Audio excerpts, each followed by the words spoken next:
Susie, Kalissa, she wasn't surprised they played zone. Were you surprised they played zone the whole game? Is that what they've done all year? Or?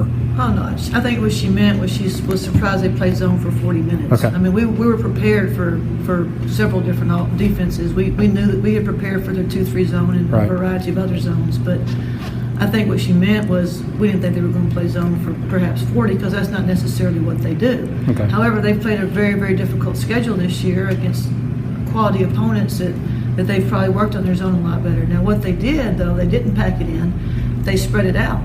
And they did not give our shooters an opportunity to get open. But when you have Joyner in the middle, right, and even if we drove or got the ball into the soft spot with our post, Joyner's standing right there, a shot blocker. So they spread it out, which is why we weren't able to get as many shots out. And they got a lot of points in the paint. Is that something you address as you go back? Well, we were worried about Joyner to start with. Right. I mean, she's a great player. We didn't really have a great matchup in terms of our size and our quickness. She took us inside and scored. She took us on the outside and drove on us.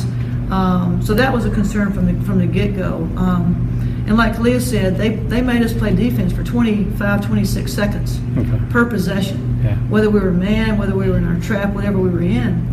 And that's taxing on an athlete to play defense that long. And it seemed like every time the shot clock would get down below 5, they would get a shot and they would make it. Whereas when it would get down below 5, as they would press us and they would cause us to play at a slower pace, it got down below 10 on us, we weren't necessarily hitting our shots.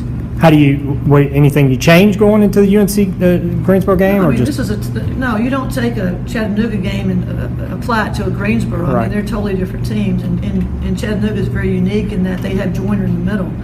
I don't know anything about Greensboro, so I mean, it's a loss. It's one loss. It's a bad loss, but I mean, we're still pretty good, and we're going to continue to improve and find ways to. It's just the second game of the year, so I mean, conference. So I'm not panicking by any stretch.